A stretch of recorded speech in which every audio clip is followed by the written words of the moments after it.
ناخد الفرخه بتاعتنا الجميله دي ما شاء الله يا جماعه على الجمال، ننفض كده وننزل الزياده وناخدها كده على طول في القلايه الهوائيه.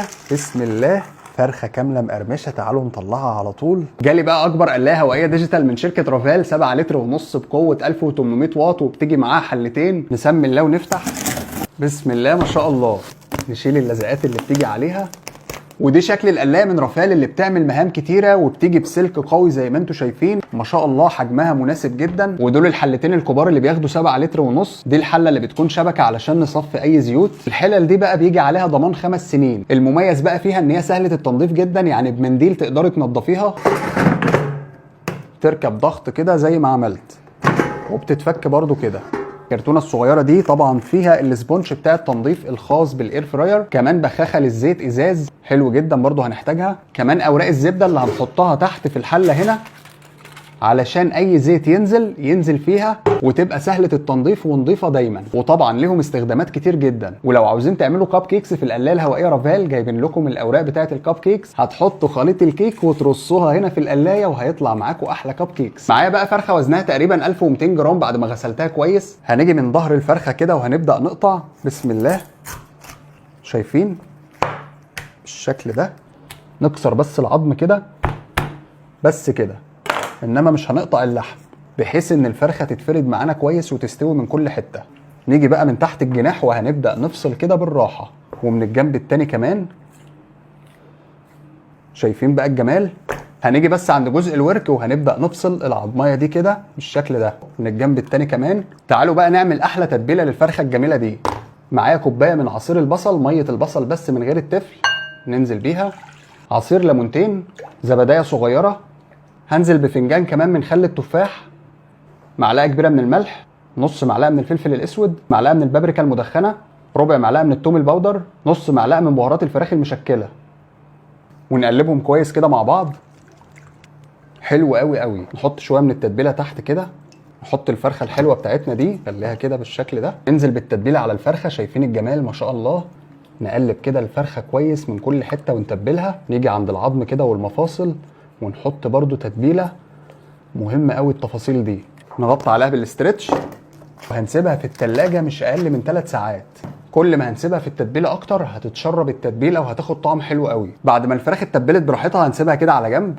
معانا بقى هنا 3 كوبايات من الدقيق، عليهم 3 معالق من النشا، معلقتين كبار من الفيجيتار، معلقه كبيره من توابل الفراخ، معلقه صغيره من البابريكا. نقلبهم كلهم مع بعض. وعلشان ندي للفراخ طبقه مقرمشه من بره هنحتاج للكريسبي موجود عند العطار. ننزل عليه بالفيجيتار، نقلبهم كده مع بعض. حلو قوي قوي. شايفين ما شاء الله الجمال؟ والفرخه شربت التتبيله كويس قوي. وننزل كده في خليط الدقيق اللي عملناه. نحط كده دقيق من فوق ما شاء الله. شايفين بالشكل ده؟ نقلب الناحيه التانيه، نوزع كده على الفرخه كويس من كل حته. شايفين الجمال؟ ننفض كده بقى على طول. شكل الفرخه معانا بجد حلو جدا. ننزل كده تاني في التتبيله الشكل الحلو ده، ومن الجنب التاني كمان. نغمس كده في التتبيله كويس من كل حته. وناخد الفرخه بتاعتنا على طول زي ما انتم شايفين كده. هنبدا نصفيها وننزل على الكريسبي بالشكل ده. نضغط كده بصوابعنا بالراحه علشان الكريسبي يلزق عليها وناخد شكل حلو. نقلبها كده الناحيه التانيه. شايفين الجمال يا جماعه ما شاء الله؟ وناخد الفرخه بتاعتنا الجميله دي ما شاء الله يا جماعه على الجمال. ننفض كده وننزل الزياده وناخدها كده على طول في القلايه الهوائيه. بسم الله ما شاء الله. نظبطها كده، شيلها بالراحه طبعا. شايفين ما شاء الله الحله خدت فرخه مفروده، يعني هتاخد معاكي فرختين مقفولين جنب بعض. نجيب بقى بخاخه الزيت وهنبدا نبخ كده. نستعمل زيت ذره او زيت زيتون. وهنقفل بقى الاير فراير كده. دي بنتحكم في درجات الحراره. هخليها على درجه حراره 120 لمده نص ساعه، ونبدا نشغل على طول. سامعين؟ مفيش اي صوت للقلايه يا جماعه. دي ميزه مهمه جدا. بسم الله. شايفين يا جماعه الجمال ما شاء الله؟ فرخه كامله مقرمشه. تعالوا نطلعها على طول بالراحه كده خالص. نطلع الفرخه المقرمشه. بسم الله ما شاء الله. وكده عملنا فرخه كامله مقرمشه في الاير فراير صحيه زي ما انتم شايفين. تعالوا بقى ايه نقطع كده ونشوف. بسم الله ما شاء الله. شايفين الجمال؟ واللحم مستوي معانا ازاي ولونه الجميل ما شاء الله، والعظم لونه عامل ازاي يا جماعه. تسويه مظبوطه 100%. وبجد لازم تجربوا التتبيله دي. للامانه يا جماعه انا زودت عدد دقائق التسويه شويه، يعني خدت مني ساعه الا ربع بالظبط، علشان لو هتعملوها في الاير فراير. طلعه جميله جدا. ولحم الفراخ مستوي ازاي، حلو جدا وشارب التتبيله كويس. تعالوا كده ندوق. بسم الله. الله، طعمها حلو قوي. الصدر بسم الله، شايفين صدر الفرخه والتسويه ما شاء الله.